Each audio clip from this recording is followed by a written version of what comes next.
Welcome to the Undisputed podcast. I'm your host, Jenny Taft. This podcast is the full show from today's episode of Undisputed from start to finish. They've got a busy slate, so Skip, Shannon, let's get to it. Breaking news. Tom Brady has just announced his retirement on his Instagram. So in a series of slides on Instagram, let me read just a little bit of what he said. Okay. He said, "This is difficult for me to write, but here it goes. I am not going to make that competitive commitment anymore. I have loved my NFL career, and now it is time to focus my time and energy on other things that require my attention." So this just happened. Skip, Shannon, your reaction. It is official. Yeah, okay, now I can say that a high-placed Buck source, high-placed, told me last night about 7 o'clock this time, 10 o'clock Eastern, it's over. That's what he said. Wow. And so I thought that was where we were heading. Mm-hmm. So I'm not surprised. I'm relieved for us. I'm sad now. Are you sad? Yeah, really? Yeah, I'm sad, man. Really? I mean, you're crying over Tom Brady? Because, you know what, Skip? Because I didn't want the man to go out like this. I wanted someone to, he's like, I can't take the punishment anymore. To force him out? It was he was like, he doesn't want to put forth the effort. And John said, talking to John, he said that's one of the reasons, Skip. It's a commitment. Mm-hmm. It's a commitment like any other positions commit. But to play quarterback at that level, having been around one for 7 years, and the commitment that it requires, not just physically, but mentally, emotionally, psychologically, for Tom to you know what, I'm happy for him. I mean, look, I criticized him when I thought when I thought the criticism was justified, but there's no denying what he is. But I just wish, you know what, a part of me wished Giselle was like, baby, just go play one more year. Okay. Go play one more year, Skip. I really do. Okay, I've been saying that for weeks. The reason this has torn me up, I'm relieved for him because I'm just glad he's got some clarification. Yeah. We got some finality now where it's not one day after another. He will, he won't, as he said last night on the podcast. You know, when I know, I'll know. When I don't know, I don't know. And to your point, you keep getting up. And so I guess he just got up this morning and said, you know what? I know. Skip. Okay. What did you say in that podcast last week? And I said, Skip, if all the things that he said, he said one word we had never, ever heard him utter in 21 previous years: satisfied. Mm-hmm. It was all past tense. He was all looking back. He was proud and satisfied of what happened. You're proud of a loss? He played very well down the stretch. What we accomplished? Yes. Because normally, Skip, he's always talking about, he's always looking in the distance. He climbed one hill. He climbed one mountain. Okay, I'm looking for the next one. I'm looking for the next thing to accomplish. So we thought, okay, 5. He wanted 6. Yep. He got 6. He wanted 7. We just naturally assumed, okay, he came up short this year from 8. Okay, I'm going to go back and get 8. We're right. I mean, we're close. I mean, we had an opportunity. We were down by 24 points. We came back, made it a ball game. Who knows? If we go into overtime, maybe the situation is different. But Skip, when I heard him say satisfied, I had never, ever heard this man use that word because, as I said, he has an unquenchable thirst for competition, for winning. Mm-hmm. And he said, I'm satisfied with what we did this year. I said, oh, man, he done. We came out and said, oh, Skip, no. That man don't talk in tense like that. Mm-mm. Satisfied? Yep. It's satisfying to go out there and play at an elite level. He said ED. Okay, I'm going to say this one last time, right here, right now. I went into deep personal detail about this in my podcast, but this is just me. I can't live his life for him. Right. I don't think this is the right decision. That's just me. From a distance, I don't know Tom Brady. You know him a little bit. He said some nice things about us. Yeah. But this is just me. From a distance, I think he'll regret this. I think it's going to be a hard ride for him. And he has said publicly, I think I'll need some counseling to get through Skip, this. It was always going to be a hard ride for him because when you compete at this level, at this high level for so long, what is the comparable in any other? What's comparable? So what can he do comparable in, let's just say, Skip, the business world that's comparable? Skip, there is no competition. That's what a lot of guys suffer from. Not just in football, basketball, baseball, whatever the sport may be, tennis, because Skip, he's been playing probably since he was like 8 or 9 years old. So for the better part of 35, so almost as long as he's been an adult, he's been in the NFL. And now you're going to take that away. It ain't, Skip, sometimes if you're a doctor, You could retire and still do a little work on the side. If you're a lawyer, you say, you know what, I can still do a little pro bono work even though I'm not in the full-time capacity. Ain't no part-time NFL player. You either all in or you all the hell out. Ain't no in between of this. Especially if you play that position at the level in which he's played, Skip. Nothing less than being top will suffice for him. He likes to play some off-season golf, but he's not like your older brother. Your older brother is obsessed. Yes. I've got some of that in me. Yeah. He doesn't have any of that. Or like a Tony Romo. This won't. Golf can't scratch the itch that he's going to have to compete. Maybe he'll find something else to compete in that I don't know. Skip, but in the camaraderie.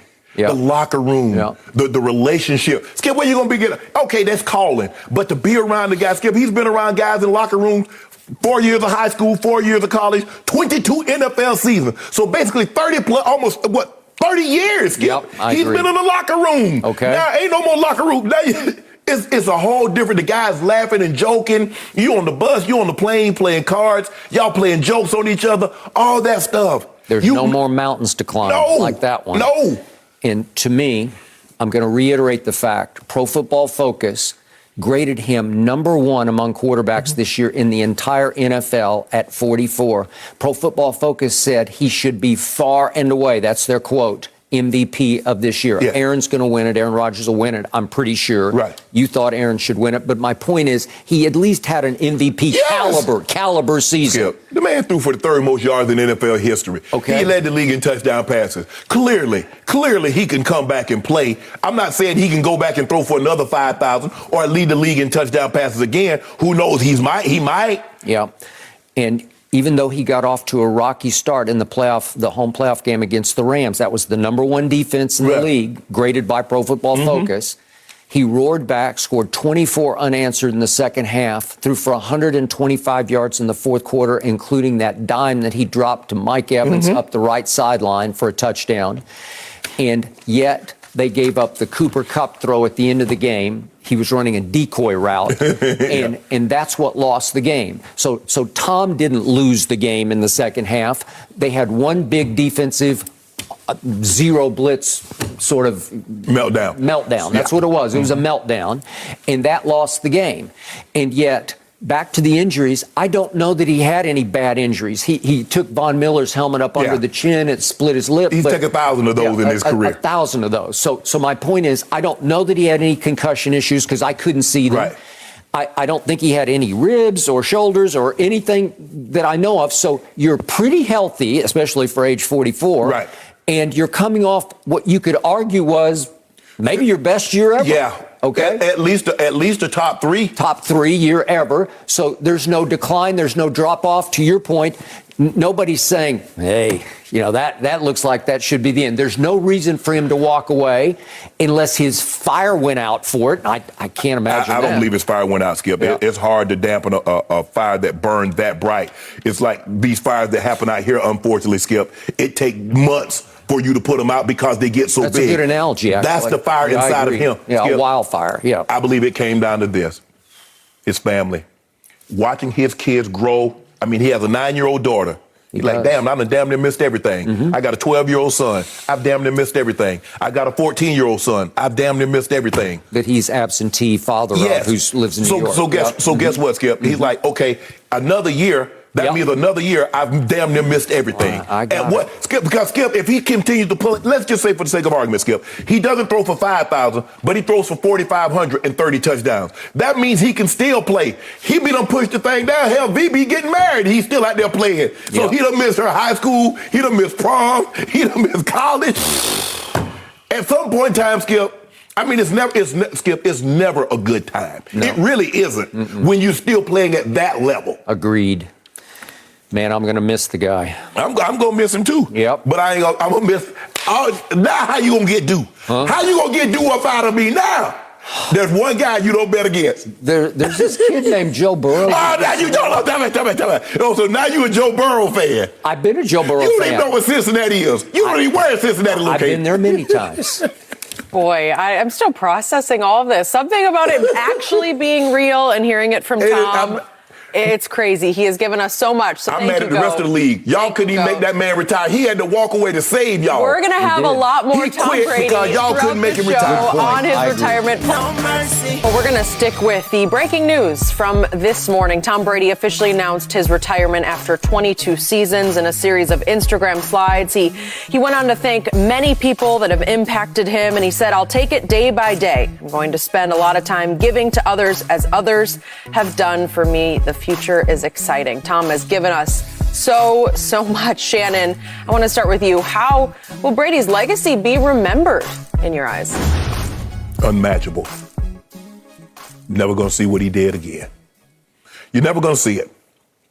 I won't see it. If you're old enough to remember Tom Brady, and hopefully you live to be 100, you're never going to see what this man did ever again. And I don't have him. See, Skip, the reason why I can speak to this is because I played the game. And I know how hard it is to win. And to win at the level that he won at is unheard of. Even if I don't care if you're playing, if he's a pro team and you're playing a college team, it's difficult to win at the level in which he's won. And then to get in the games, we see there were very few times that Tom Brady got in a big moment and he got upset, especially if he got a 14-point lead, 18-point lead. I think it happened one time in his career. He lost a championship game. Yeah. But the throw for the touchdowns, to be there basically, did he miss a game? He missed a season, but I'm talking about a game because of injury. To be there, to know that your team can count on you. And when you have a guy like him, to know, I ain't worried about nothing. Y'all do all y'all. Y'all got the best defense. Y'all got the better players. But we got him. And when we got him, everything's going to be okay. I mean, when they list what he had accomplished, the 235 regular season wins, I think that's what he has. Maybe 238. And then he has the 35 postseason wins. And he has this and that. And you like, how did one man do all that? One. It's unmatchable. Yeah, Skip, I'm going back and forth. Aaron Rodgers might be a better quarterback. Maybe he can throw the ball better. Maybe has some things, but it's him. It's Tom Brady, like right here. And then we could start with everybody else right here. That's how far ahead he is. And that's no slight on nobody. That's no slight on none of the other all-time great quarterbacks that's won multiple Super Bowls, that's won multiple MVPs. It's Tom Brady. It's like Tom Brady is Usain Bolt. What Usain Bolt is, the sprinting in track and field, he's so far ahead of the competition. That's what Tom is. He's so far ahead of the competition. And unfortunately, Skip, he might have set the records out there so far that they'll never be broken, or at least in our lifetime, they'll ever be broken. Skip, I hate it. I'm mad at every other team that y'all could. This man had to walk away because y'all couldn't make him do it. He walked away, says, I don't feel like putting the effort because it takes too much mentally, physically, emotionally, psychologically. Y'all couldn't beat on him enough to make him walk away. So I don't want this punishment no more. Y'all ought to be ashamed of yourself, the rest of the NFL, that this man walked away because he got tired of beating y'all up. That's what he did. That's basically what he did, Skip. He went on Instagram and said, I'm tired of beating y'all up. Can't nobody make me leave. And he left. He left of his own volition. Yeah. And he walked away without a limp. Yes. Right? Yes. Okay. So right here, right now, you're conceding he's the GOAT. Yeah, he is the GOAT. Okay. He the GOAT. You say reluctantly. Yeah, he the GOAT. Skip, almost bitterly. Skip, I've given Aaron Rodgers opportunity after opportunity after opportunity to unseat this man. Aaron Rodgers has one Super Bowl 11 years ago. No. Aaron Rodgers is now 7-9 since he won that Super Bowl. Aaron Rodgers is 1-4 in NFC Championship games. No. Okay, so back to Jenny's question. From my perspective, I will remember this man as by far the greatest football player ever. And I know that sticks in your craw. We're going to have Eric Dickerson on the show a little later. It just sticks in your craw because he shattered the mold of what a football player is supposed to look like and act like off the field because he didn't look the part. He didn't act the part. Right out of the box, we see him at the Combine run one of the uglier 40s in the history of the Combine. I don't even know why he tried. And then that shirtless picture, that was hard to look at, right? Even the picture with the shirt was like, huh? You couldn't find a smaller shirt? Come on. And yet I hark back to my favorite quote. It's from a former Supreme Court justice who has an odd name, Felix Frankfurter. It's up on my refrigerator. He was a Supreme Court justice from the 1920s up to the 1960s. So he was a wise, smart man. Mm-hmm. And his quote is, anybody who is any good is different from anybody else. Well, Tom was about as different as you could get. Right. Because off the field, he came across as this sort of cliche-ridden, corny dad next door. Golly right? gee whiz. Golly gee whiz. Every interview was golly gee whiz. It was. And then when you looked at him, you said, that's a great football player. He looked nice. You know, he dressed nice, but not, he had no swagger off the field whatsoever. You got that in that package. You did. You see Skip, you see Jordan. Jordan had swag, and you like, okay. You see LeBron, an imposing figure. Mm-hmm. You see LT was imposing. You look at, like, dude, look at them little shoulders. Man, that you ain't got no abs. You ain't got no biceps. That you guy? ain't got no quads. Really? You can't run fast. And you could do all that. How? That guy shattered the mold. He did. Because on the field, I would tell you, he went Jordan-esque because he had this alter ego that I call Psycho Tom, where he just went nuts. Mm-hmm. And you can say corny nuts, but it was crazy nuts, man, where he was a competitive psycho. Mm-hmm.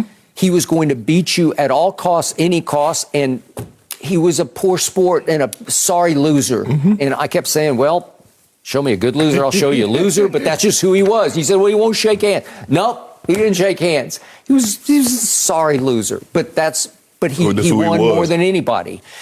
And I'm here to tell you that as big a Jordan fan as I am, as the greatest clutch player I had seen up to this guy, when this guy won 6 Super Bowls in New England with 6 game-winning drives in the fourth quarter or overtime, all 6 of them came late thanks to him.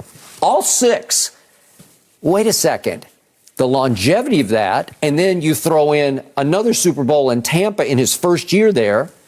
Well, it's staggering, and I say that guy's the greatest clutch player over a duration that we've ever seen in any sport. Because I'm going to throw in those 2 AFC Championship games against my homeboy at my homeboy. Mm-hmm. It's freezing cold, it's windy, it's tough conditions to throw it. They win the toss in overtime, and you know the rest of the story. They get pushed back into 3rd and 10, and then another 3rd and 10, and then another 3rd and 10. And he converts all 3 with a pass to Edelman, and a pass to Edelman, and a pass to Gronkowski. Mm-hmm. And they go right down the field, and my homeboy doesn't get to touch the football, and they score thanks to Rex Burkhead ramming it in from 2 yards out. And then who could forget the Jacksonville AFC Championship game at home? They're down 20-10 going into the fourth quarter. You scoffed some at this. Belichick scoffed at it after the game, but he did get 12 stitches in his throwing hand, and I don't know what happened. Maybe he fell down the stairs, but they said he caught it on Rex Burkhead's helmet or pads or something on a handoff in practice on Wednesday, and it required 12 stitches to close the gash, and it's in the palm of his throwing hand, and I think it wasn't that easy to throw the football, and it took him a while to figure it out. Once he figured it out, he threw for 124 in the fourth quarter, and they roared back to win 24-20. 2 touchdown passes to Amendola. Okay, he's throwing to Julian Edelman and little Amendola. You know, it's like, okay. Yeah. Okay, so greatest clutch player, and then I'll tack on greatest leader. And I thought you were in the ballpark of this. You're in the discussion, and I thought Ray Lewis, your teammate in Baltimore, in the discussion. Definitely Ray. But when this guy chooses the Buccaneers, and neither of us saw it coming, the 7-9 Buccaneers, the franchise known as the Succaneers, worst winning percentage in sports history at that moment. He walks in the door, and obviously the cupboard was not bare. It was spilling over. But Jameis couldn't take it over the top because he just turned the ball over too much. And Brady says, okay, it's a pandemic, and I've got a torn MCL, not the worst thing in the world. You can play with it, but he did have a torn MCL. And he says, we can't practice. We can't even, they threw him out of the park. Remember, he's trying to throw passes in the park. And no, it's a quarantine. It's out. You can't do that. And he simply led that team to the Super Bowl, changed the culture, took the Patriot way to Tampa Bay. And that qualifies to me as the greatest leader ever on longevity, on duration. And when you add it up, greatest player, greatest clutch player, greatest leader, Well, then you've got to come to the conclusion this was the greatest career to me in sports history. Yeah, it's going to be hard to say, especially, football is not even close, because you're not going to have a guy that played a skill position that played as long as he did, that has accomplished as much as he did. No. The 10 Super Bowls, Skip, I mean, basically since he's been in the league, there'll be 36 Super Bowls played. He's been in 10 of them. How the hell, man, go to 10 of the 36 Super Bowls that's been played since he's been in the league? He's been to 10 of them. How many championship games has he been in? So somebody was fortunate enough, hell, if it wasn't for Olivia and Archie Manning, hell, he might have 14 Super Bowls. He might. I agree. Peyton kept him out of 3. Eli kept him from 2 Super Bowls. So he'd had numbers that would. It's just when you sit back and look at what this man has accomplished, having played that sport and knowing how hard it is to win, Skip, just to win a game, damn the Super Bowl. Because a lot of things have to go right for you to get to that game. But just to win enough games to put yourself in position to get to the playoffs. Okay, once you get to the playoffs, and this is why what Tom did is more impressive than what any other player that plays a series. Because Patrick Mahomes had an off game second half, it was over. Michael Jordan has an off half, he got game 2. He got game 3, he got game 4, game 5, game 6. You have an off game in that sport right there, you're going home. There is no day after tomorrow.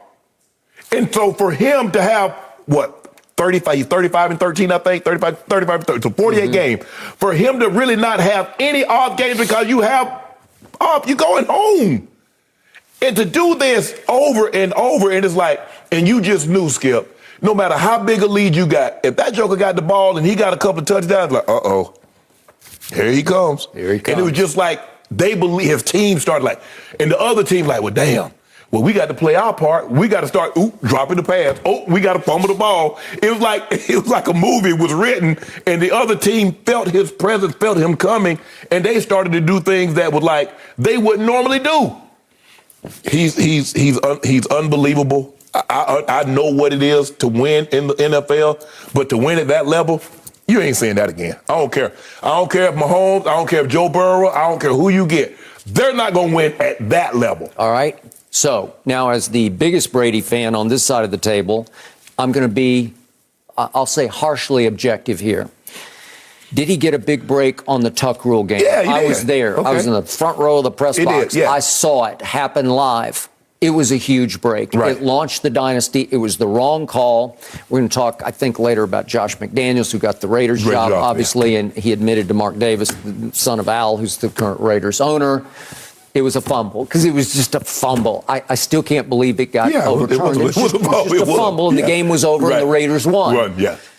Would Brady bounce back? Would they have won Super? Yes, they would have. So I'm not going to get real worked up about it, but he got one break there. But I also say, if you look hard at what he did the rest of that game in the driving snow, and I know Vinatieri was making kicks for him, but go back and look at the numbers he started putting up. I didn't see him coming because I was a Montana guy at that point.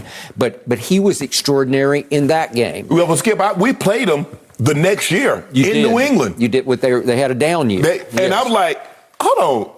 He won the Super Bowl? He won the Super Bowl. Then he comes back to us the following year in 2003, Skip. I remember it. And then he threw a game.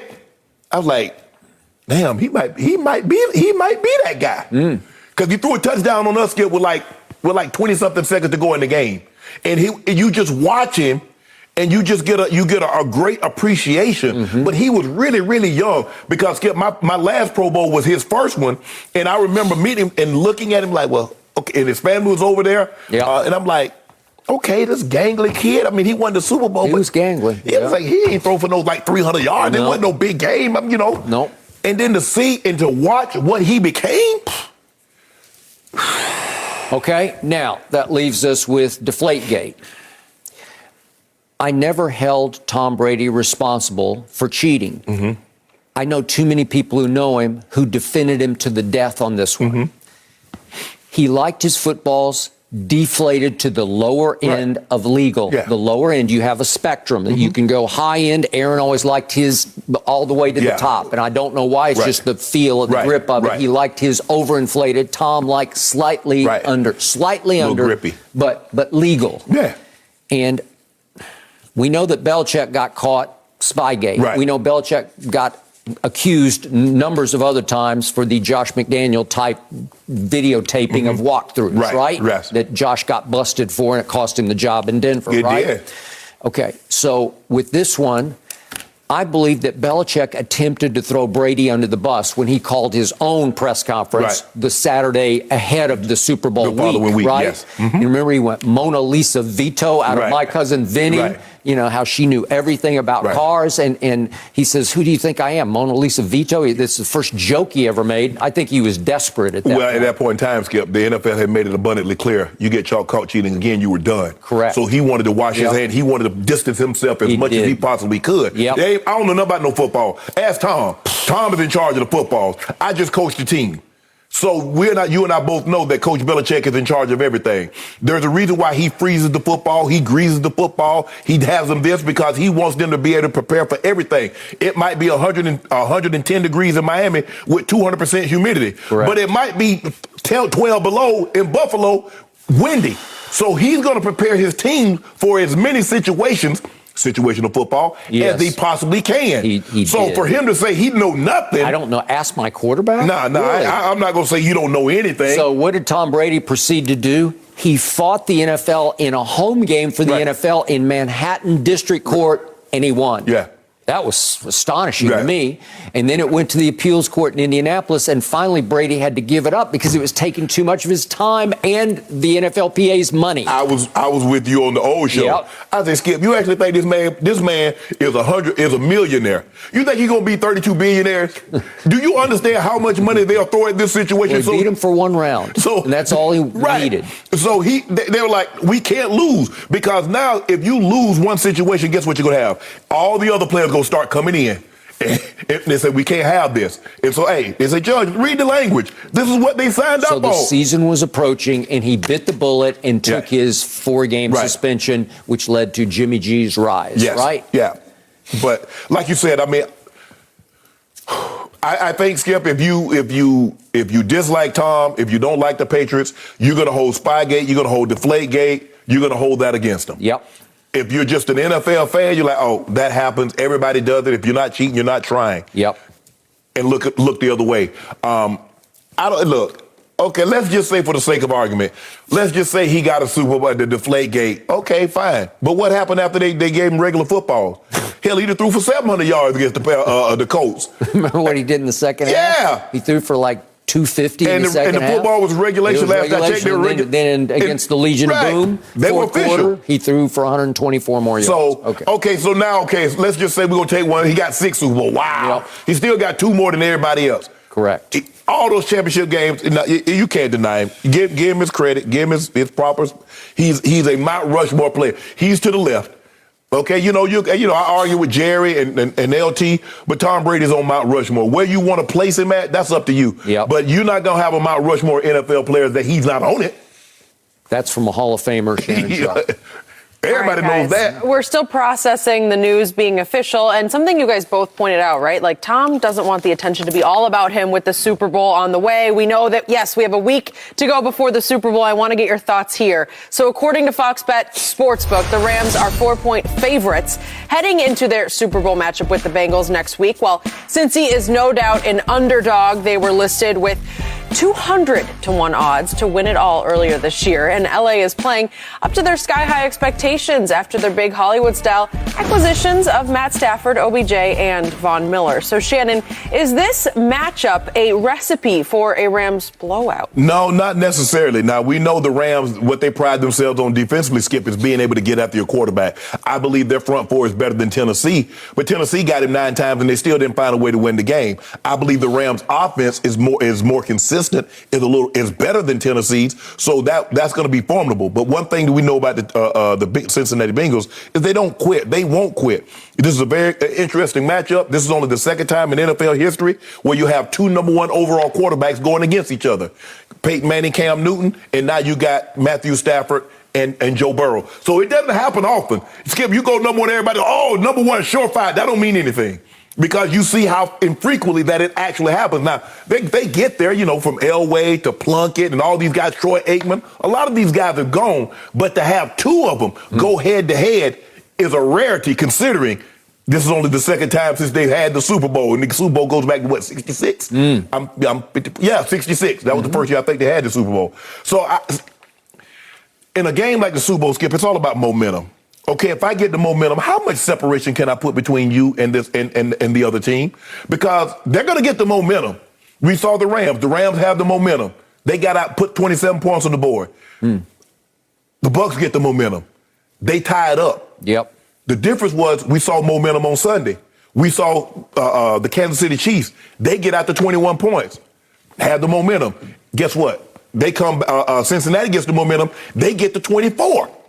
So now, Skip, I don't necessarily think this is going to be a blowout game. It could. I mean, hell, it might be a blowout for Cincinnati. Who knows? Skip, you never know in a game of this magnitude what happens, because nerves, the moment you look, you treat it like the field is the same. Officials, touchdown is 6 points. You can get 2. You can kick a field goal. All that's the same.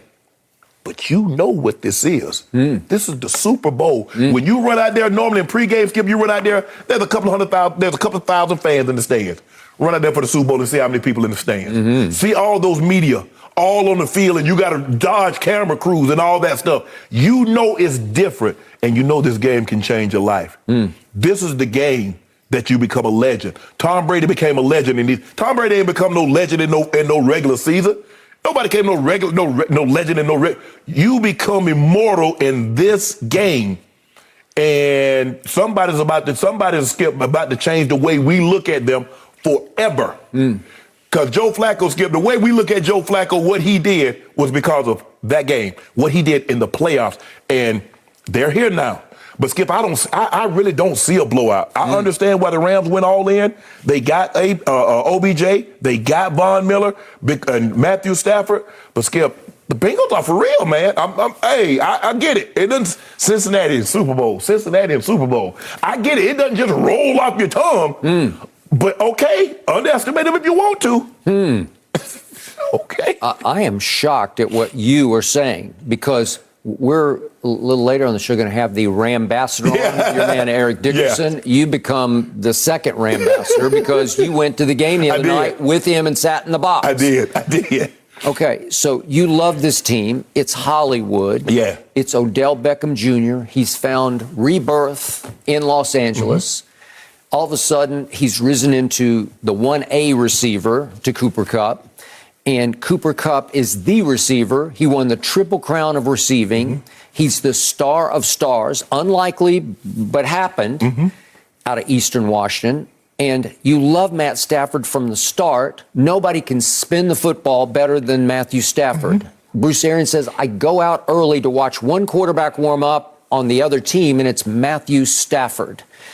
And he's right in... You can say he's at the end of his prime, but he's still in his prime. Oh, yeah. I mean, there's no age issue going on here with Matt Stafford, and he's found rebirth in Los Angeles. He was stuck in Detroit, and now the heavens have opened, and he is the odds-on favorite to win the MVP in the Super Bowl.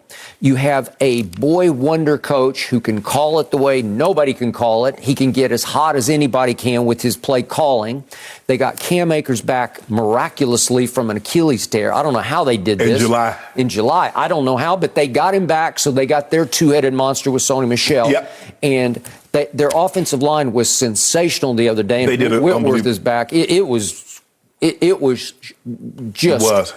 It was suffocating how good it was. So I look at your favorite website, Pro Football Focus. They rank the Rams #1 in the NFL team-wise, #1 across the board in every category, and they rank the defense #1. They've got the offense 5th, but the defense is #1 because Aaron Donald is ranked their #1 defensive player overall, not just defensive tackle. I'm talking about defensive player. He's #1. Okay, so you throw him in with the great pickup of Von Miller, who you've loved from Denver, and he's had a little bit of a resurgence, obviously. Ramsey was the #1 rated corner. Okay. You got Aaron Donald, #1 defensive player. I think Von was like rated #8. Leonard Floyd rated #12. Okay. So the Football Power Index says they should be at least a 7-point favorite, but they're only a 4-point favorite. And then I look at the big picture and I say, wait a second. Cincinnati fell as far down as 200-1 preseason with only the Texans beneath them. 200-1. No team has ever come from that far down to win the Super Bowl. 200-1. And they had struggles during the year. They lost at the Jets. They lost at Chicago. They lost both games to a team that you loathed, the Cleveland Browns. They lost twice. They lost at home to Baker Mayfield 41-16. So that team somehow got hot and went on a little late season roll and got here.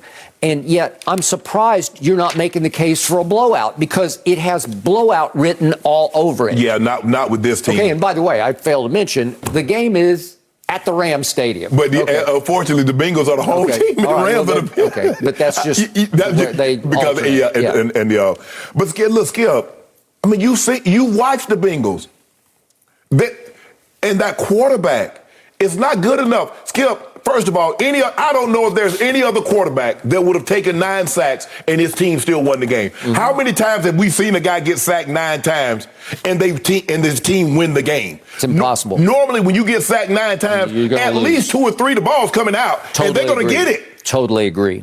Or you're going to throw a pick because you feel the pressure, and you're going to throw a pick. So you're going to probably have 9 sacks, 3 or 4 turnovers. I think, did he turn the ball over once?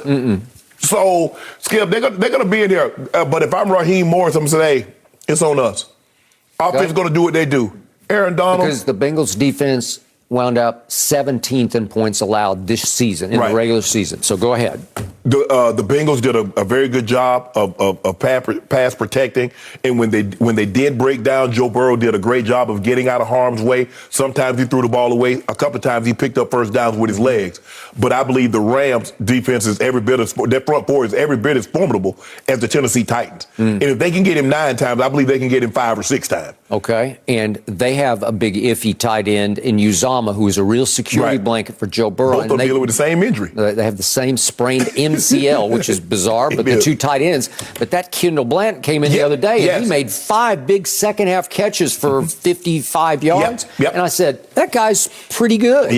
Cincinnati doesn't have a Kendall Blanton. I don't see it. They don't have a backup. Their backup is not. I mean, they threw in 1 pass and they knocked it down. But Skip, their skill positions is legit. Chase and Higgins and Boyd, they're legit now. They better be. Joe Mixon, P. Ryan, they're legit. I'll give you that.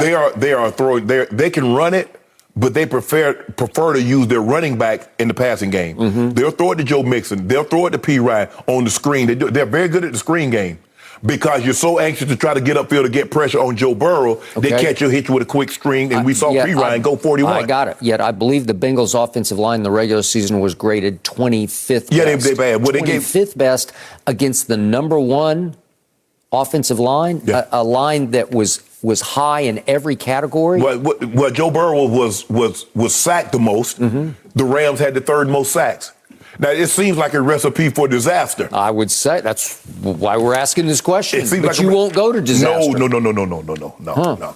Because I've seen it. That's what they said about us and the Packers. We were 11 points. Blowout. Packers are back-to-back. Okay. But your running back had a migraine, right? Well, he got his migraine in the second. Well, he might have rested for 200 if he hadn't got that migraine in the second quarter. But here's the thing, Skip. The team that's favored, the longer the game goes, and we're not ahead as much as we thought we were, now all of a sudden, you start to tense up. And we saw that in the Packers. All of a sudden, we get to the 3rd quarter, and we're right there. We're in the 4th quarter. It's too. Ain't gonna help you now? You best run to get to the 4th quarter with the Bengals. What you think they thinking? The kicker is a young Justin Tucker. I was just going to say that. He's a young Justin Tucker. Justin Tucker did the exact same thing. Evan McPherson, he's got a Justin Tucker leg. In 2012, Justin Tucker was a rookie. I agree. And he walked it off against the Broncos in overtime. And he hadn't looked back since. They got a weapon. He's the premier kicker in football. But that kid right there, remember, we laughed at him because remember, he jumped in his the holder's arm against Green Bay. He thought he made it, and he missed it. And he celebrated. I'm like, bro, you missed that. What you celebrating? He ain't missed since, I don't believe. No. So he's money. He can launch it. If it comes down to a kicking, I'm taking the Bengals. Okay. They better not let it come down to a kicking contest. Everything else says it does. Hooray for Hollywood, right? We've seen this before. We saw the Rams. Remember what the Rams in 2001? Everything. Rams had a Barney defense. They had the greatest show on turf. Hall of Fame Kurt Warner. Hall of Fame Isaac Bruce. Hall of Fame Marshall Faulk. Torrey Holt's on the ballot to be in the Hall of Fame. And they got to the fourth quarter. I don't think Belichick's coaching this defense this time. Hey.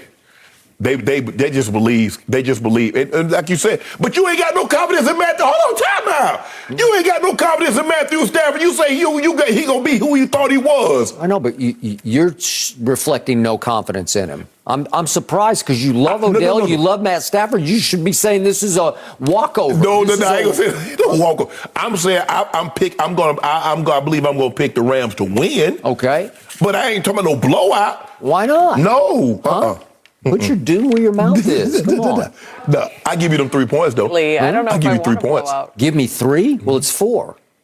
That's right now. By the time it comes around, it's probably going to be like... I'll take 4 right now. I'll just take it. Thank you. Done? Done? Thank you. I got 4 Good to points know. in the All right, Bengals. I'll remember that, guys. Okay, but hold on. You do realize, like, Cincinnati and Cleveland are in the same state. So if you're taking Joe Burrow, so what do you say about Baker Mayfield? What do you mean? When I tried to tell you Baker Mayfield was the worst quarterback in that division, you laughed at me. Yes, you did. You laughed at me. No mercy. 20 years as a New England Patriot. What a ride it's been for Tom Brady. Patriots have won. Unbelievable. For the 3rd time in the last 4 years, the Patriots celebrate winning the Lombardi Trophy. The New England Patriots are the NFL champions. Brady has his 5th. What a comeback. 6 titles. Hallelujah. Bucs win the Super Bowl. Enjoy it, folks. You're never, ever going to see it again. Not in our lifetime. Gives me chills seeing all those Super Bowls. Guys, we are still soaking in the breaking news of Tom Brady announcing his retirement this morning. And TB12 made his official statement on social media and thanked the Buccaneers, his agent, family, and trainer. However, there was no mention of the Patriots or Bill Belichick despite spending his first 20 seasons in New England. I've been reading the statement over and over, guys. I don't see it unless I'm missing something. Shannon, what does this tell you? He's hurt. Skip, a lot of times, you know, when I speak to things, a lot of times these athletes, I've been in very similar situations. Skip, I remember the very time when I realized the Broncos weren't going to re-sign me when I became a free agent in 2000. Yep. And I ended up signing with the Ravens. And I remember I was talking to my brother and sister. I said, I'm never going back to Denver. I'm not going to retire as no Bronco. I don't want them to put my number. I don't want them putting my name. I don't want to be nothing. And if I'm fortunate enough to go to the Pro Football Hall of Fame, I'm not going to even mention their name. But as time, I realized just how fortunate I was that they gave me the opportunity. And yes, I wanted to spend my entire career with the Broncos. I could not allow 10 years of greatness to be ruined by a moment of disappointment and heartbreak. And as time went on, I realized just how much my time in Denver meant. The relationships with Coach Reeves giving me an opportunity, rest his soul. What Mike did for me, what Wade Phillips, Mr. B, was always in my corner. And I remember when I signed back, he told me, I should have never let you left. He said that was one of my regrets, that I should have never let that happen. Yep. I said, Mr. B, I'm glad to be back now. Rest his soul. So I get this is what Tom is going through, Skip. You spend 20 years. Skip, he wanted to, I believe Tom would have rather spent his entire career in New England than go to Tampa and win another Super Bowl. That's how much it meant for him to be there. I agree. And he wasn't allowed. And he said, you know what? I got a champion in my corner. I might not see eye to eye with Coach Belichick, but I know I got a champion in my corner, Mr. Kraft. Yeah. I know Mr. Kraft going to back me. Mr. Kraft, he's trying to push me out the door. Are you not going to close the door so he can't push me out? Are you not going to talk to him? Tommy, Mr. Kraft, I gave you 20 years. I put your franchise on the map. You do realize it's because of me. I mean, you bought this franchise for 150, 60 million. It's worth 4 or 5. That's because of billion. It's because of me. And you gonna let him do this to me? Skip, I get his frustration. I really do. Some things can only be seen through the eyes that have cried. So unless you've been in Tom Brady's situation, which I have, wanted to remain someplace, they let me go.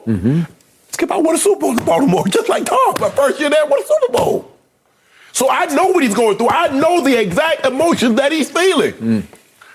I do believe over time, Skip, he'll have a John Q moment. He'll have a change of heart. And when he does, when they bring him back and that's probably gonna be next year. I don't know. He might be in a situation because it's kind of the same way, Skip. Even though Peyton Manning did it, if you didn't know better, you'd think Peyton spent his whole career in Denver.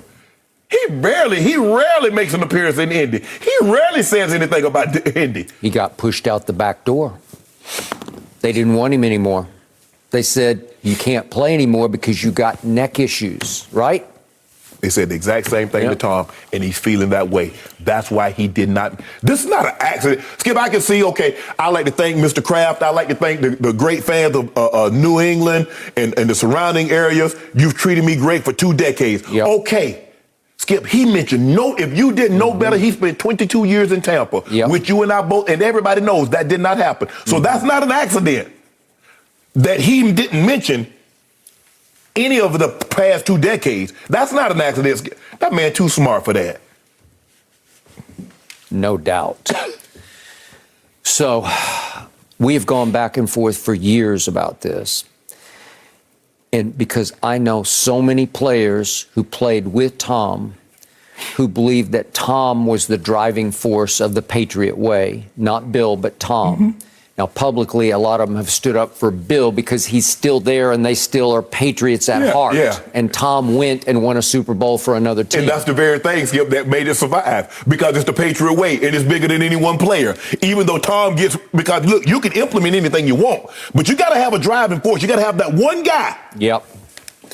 So I told you from the start, I believe that Brady was 75% of the value of the dynasty, that I give him the credit for making it happen and keeping it happening because he had to constantly be the buffer in the locker room between some angry, irate players who just couldn't take the way that he treated them because Belichick kept treating players the way you did in the 1960s. He did. And getting away with it. Right. I don't think Shannon Sharpe could have taken it because not many could have.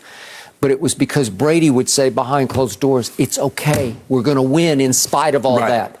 Just swallow it.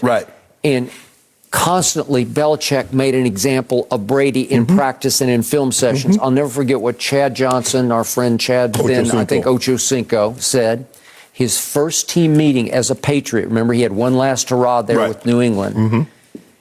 First day of camp, they had a film session in which Belichick threw on a tape of the loss to the Jets in the playoffs to Rex Ryan's Jets. That was the 2009 season when he lost to the Jets. That is correct. And it was Revis and all of our guys, Crow. And Chad said that Belichick skewered Brady in front of the team. Well, you can argue that he wanted to send the message. Nobody's above my criticism. Everybody gets it equally. But you know and I know, as Jimmy Johnson always taught me and anybody who was covering the Cowboys, Michael Irvin's going to get treated a little differently. You treat them all fair, but you don't treat them all the same. No, you just don't. But Belichick treated them all the same. Including the quarterback. And I don't know how many of Brady's friends told me that Brady was miffed to the point of being amused, to the point of being mystified by the fact in off seasons when he would stay up in the Boston area, Belichick would never reach out and want to do anything socially at all. Wouldn't even want to play a round of golf just to get to know each other a little better. And it hurt Brady because they had little to no personal relationship. Well, you know how Bill is. He's arm's length with everybody because he is the commanding officer. And no way is he going to stoop to have a personal relationship that might interfere with his ability to make cold-blooded decisions. That's how Skip. Wasn't his dad the military? So guess what? Navy. They were. And what do they do? The higher-ups don't have anything to do with the subordinates because at some point in time, you're going to have to make a very tough decision. You might have to send that subordinate out to war. It will cloud your judgment if you're friendly with it. Coach Belichick says, hold on. There comes a time that I might have to release this player. I might have to trade this player. If I'm buddy-buddy with him, it might cloud my judgment in what I would or shouldn't do. So that's the way he looked at it. And that's the way, Skip, that's why he had to treat everybody the same, because he said there's going to come a time, if this player don't retire, I might have to retire him and make a very tough decision, which makes my decision even tougher. Skip, if we go, I know his wife, he knows my wife, we've gone to dinner, we've gone off, done things like that together. It makes that a lot tougher. It makes it a lot tougher, Skip, when you know somebody or you love, So what was the first tipping point? It was Deflategate, and we just spoke about it a few minutes ago, but that was the time when obviously this issue reared its ugly head at halftime of the AFC Championship game following the 2014 season. Bill called a press conference on the Saturday before Super Bowl week when they were headed to Phoenix to play Seattle. Correct. And he said, "Don't ask me, ask my quarterback." He just swept it all to the doorstep of Thomas Edward Patrick Brady Jr. Ask him, as in it's his fault. Don't look at me, look at him, right? That had to be the beginning of the end. And then it began to escalate because the 2017 AFC Championship game, Brady cuts his hand 12 stitches in the palm of his throwing hand. And after the game, they asked Belichick about it, and he said it wasn't exactly open heart surgery. Right. He couldn't say Tom sucked it up and toughed it out and had a great fourth quarter. He could have said something. Right. He wouldn't even toss him the littlest bone for that. Right. And then the Seth Wickersham. That was it. The Seth Wickersham book came out about the dissension and how they wanted to go with Jimmy G, and Mr. Kraft intervened in that one. Time he did. But I remember I said, Skip, he intervened. I said, Coach Belichick has total autonomy. I said, Mr. Kraft intervened. I don't believe he'll intervene again. I said, because if he does, Coach Belichick will step down, because he says, hold on, I've delivered you the goods for the better part of almost 2 decades. And now you're challenging me with this decision. And Mr. Kraft stood down. I don't know if I could have done that. I was like, okay, give me a choice. I think I'm going to. Understanding, Skip, that Coach Belichick can coach longer. Now, I said I believe Coach Belichick can coach longer than Tom played. But I don't know if I can let Tom make it work. Okay, and yet I've told you from the start, and I stand by it to this moment, that Belichick was mostly a product of Brady's greatness. Without a quarterback, we talk about all this. You're not going anywhere. You ain't going anywhere. And since Brady left for Tampa Bay, I believe to some degree Belichick got exposed. I've called him, half-kiddingly, counterfeit Bill.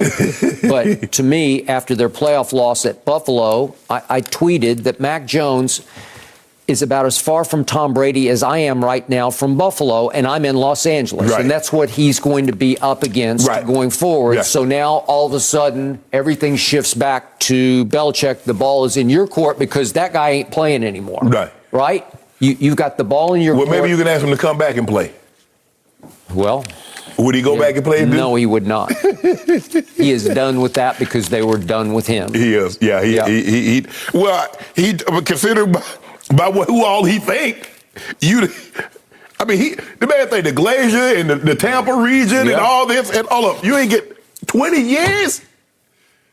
20 years. And he didn't mention anything. I don't even think he had anything unless it was but he ain't got in and nothing. Well, I told you the guy's Jordan-esque. You remember what Michael did in his Hall of Fame speech? I don't think Tom's going to do that. No, but this is between the lines. But Skip, but then he hurt. He's hurt. And no doubt. Hey, Tom, I've been there, bro. Good thing social media wasn't there, because I probably would have said I probably would have said something very similar, Skip, and then I feel you, Tom. I feel your pain, bro. I feel it. I can't imagine if Shannon had social media back in the day when he was able to be playing and what you would have said. And you were always talking to the media. If you had your own reason to do it, oh boy, that would have been interesting. No mercy. Sunday, a storied venue that's seen everything has never seen anything like this. NASCAR comes to the Los Angeles Coliseum for the very first Busch Light Clash at the Coliseum. Sunday coverage begins at 5 Eastern, only on Fox. How about that? We got some racing in downtown L.A. Well, the news this morning, it is official. Tom Brady has announced his retirement. at the age of 44, just a year short of his previous stated goal of 45. And Brady is going out on a high note with a Super Bowl win last season and leading the NFL in passing yards and touchdowns this season. So, Shannon, scale of 1 to 10, how surprised are you that Brady is retiring now that it's official? Well, Skip, I remember when we first talked about this, and he was talking about it after the game. I said, Skip, it's 40%. And then I heard him do the podcast, and he said satisfied. And then I said, I'm going 70-30. He's going to retire. And so I don't think this is surprising to me. And I think when Don Yee released his statement and his father said what he said, and the Buccaneers started coming out with their statement, I knew what it was. Tom wanted to release this on his own timeline. He wanted to control the narrative. He wanted to step to a podium, have his family behind him and said, I'm going to retire. But someone betrayed him, leaked this information, and the story got out. This is not how he wanted it to be. He wanted to have Tom Brady calling a press conference tomorrow. That's what he wanted. Okay, let the speculation begin. Is he coming back? Is he leaving? Well, it took the suspense out of it because Tom Brady is planning to retire. He wanted to get out in front of the story. So now his dad says Tom hadn't made a definitive statement, hadn't made a definitive determination one way or another. Don Yee, well, I'm not going to get into the accuracies or the inaccuracies of the story, but Tom will come to that conclusion at a later date and time. Jason Light said what he said. Skip, I just felt at that point in time, now Tom is just trying to get out in front of the story. But it was too late. The animals were out of the barn. You can close the door all you want to. You can't put them back in. And so that's what I felt. So I'm not, maybe some people are surprised because I said 40-60 considering the type of season that he had. But I didn't expect to hear him say a day later that he was satisfied with what he had done. You never said, you don't talk like that. Skip, you know somebody like, I can't believe he said that. I couldn't believe he said that. And I was like, hold on, Skip, you ever heard him say that? He's like, nah, I've never heard him say it either. So once he said that, I think Tom Brady was at peace with the decision that he was going to ultimately make. Now, there's going to be more than Skip. He's going to be like, damn, did I make the right decision? Yep, maybe tomorrow morning. He going to go out there, he going to call this guy Guerrero. They going to go throw some balls. He going to put it through some drills. He's like, Tommy, you still got it. Nope. But Skip, I'm not surprised. Even though he had a historic season, the third most passing yards, led the league in touchdowns. That's never happened. You probably never see that again. Most of the time, Skip, you see guys. We remember how Johnny Unitas went out. We saw Joe Namath, how they went out, Skip. I was there for Joe Namath, and it was pathetic. It was bad. He had neither knee left. Exactly. So, but that's not how Tom, I mean, normal bumps and bruises. Yeah. But nothing that, man, Tom needed. So, but I'm not surprised given that the way I heard him speak on his podcast. Okay, I'm going to rephrase Jenny's question here because to get to the real shock factor of this, you have to go back to the final moment of the Rams' upset of the Bucs at Tampa. Okay. At that moment in time, right there, right then, I thought he was going to be coming back for another season. Thank you. Okay, that's what I'm going to react to because then once you heard him speak, you're like, wait a second. Yeah. Past tense? Yeah. Satisfied, proud, and satisfied? Even after the game, Skip, he was speaking in finality. Okay, I got it. But at that moment, the Cooper bleeping Cup moment for me, when he's running a decoy route and just blows right by Antoine Winfield Jr. is like, what? Right. And Stafford just throws it up. Right. And it's game over in a heartbeat. Yes. I was devastated. Right. I'm rolling on the floor saying, how did that happen? You just sort of max blitz. Right. And Sean Murphy bunting blitzes out of the slot, and he's just like unblocked to Matt Stafford, and he just pulls up. I don't know what happened, but it happened. Right. Okay, if at that moment you had said, is Brady coming back? I'm like 10,000%. Yes, he's coming back. I think everybody is 10,000%. Okay. All right, so scale of 1 to 10, how surprised am I as I look back at that moment? Well, I'm at 100 because I really thought, I have a doctor friend who's close with Guerrero, and he'd seen him, this is like maybe a month ago.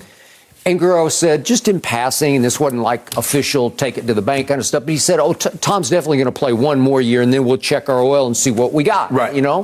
So next year was a done deal because he had extended with Tampa, and so there was a deal done, and he took a big hometown discount break for their cap. Right.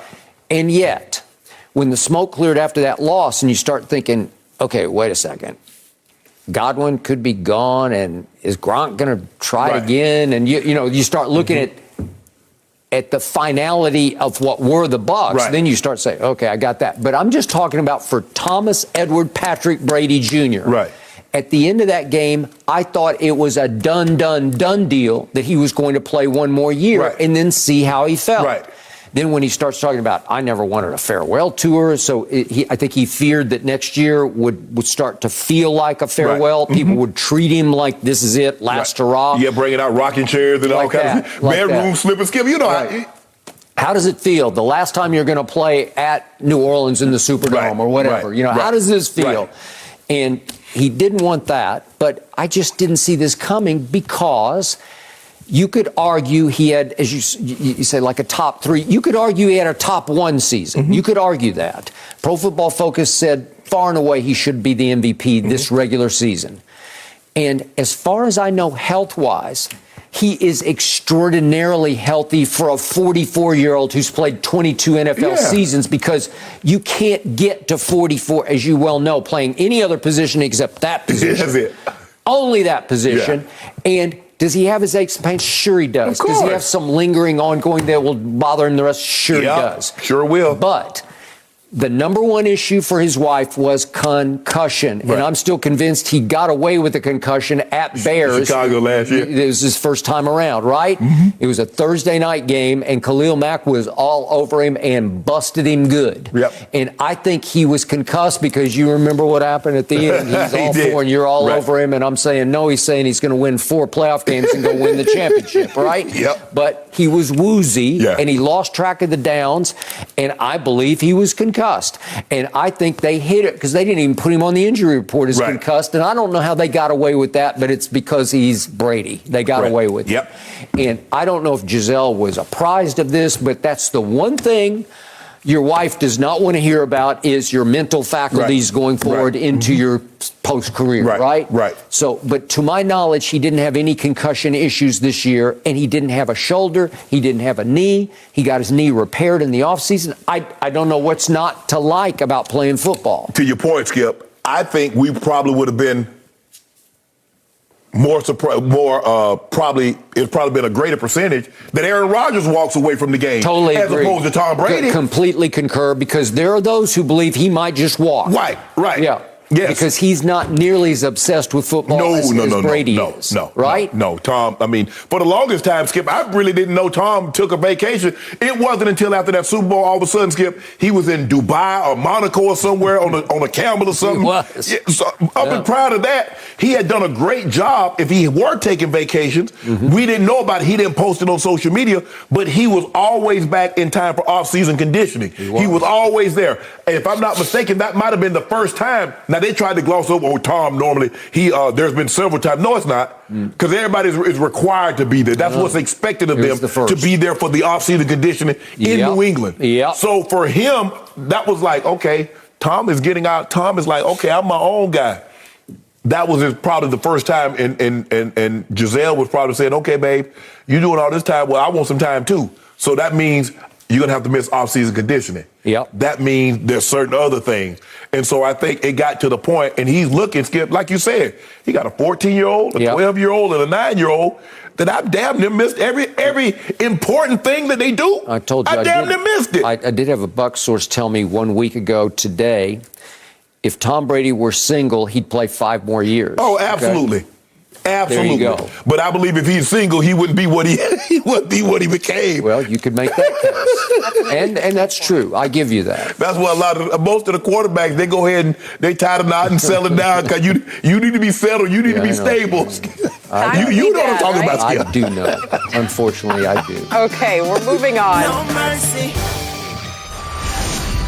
Well, we're still soaking in the breaking news of Tom Brady announcing his retirement this morning. TB12 made his official statement on social media and thanked the Buccaneers, his agent, family, and trainer. However, there was no mention of the Patriots or Bill Belichick, despite spending his first 20 seasons in New England. And we're now joined by Fox Sports NFL analyst Eric Dickerson. Eric, we of course want to talk to you about the Rams at some point, but right now I want to get your immediate reaction when you heard the news this morning. Tom Brady is retiring.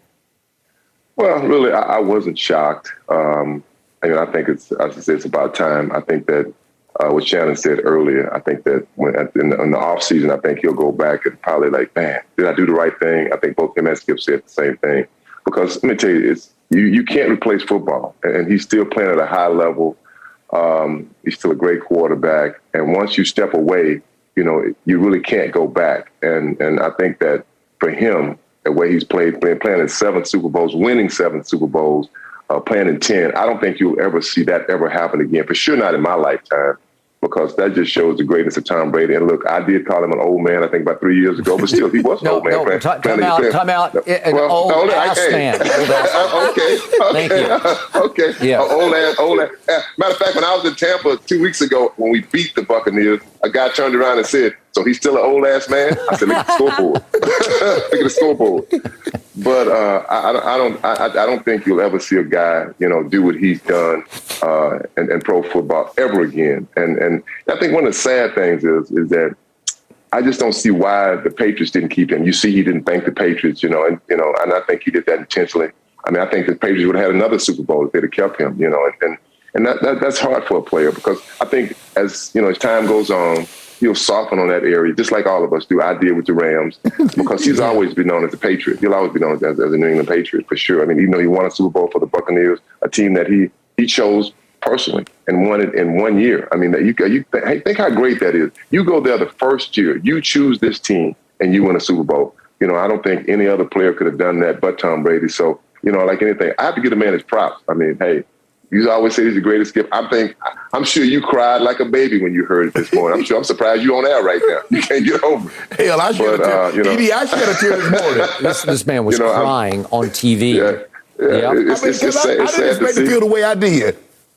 I mean, look, all of us come to an end. I mean, the great Muhammad Ali, all of us, once we start getting older and we can't do it at that level anymore. He still can, but, he has a family now and he had a family and has a family. So, it's time to spend time with his family and look back on the legacy that he's set in the National Football League. And I'll say this again, that I don't think any quarterback will ever do what he's done.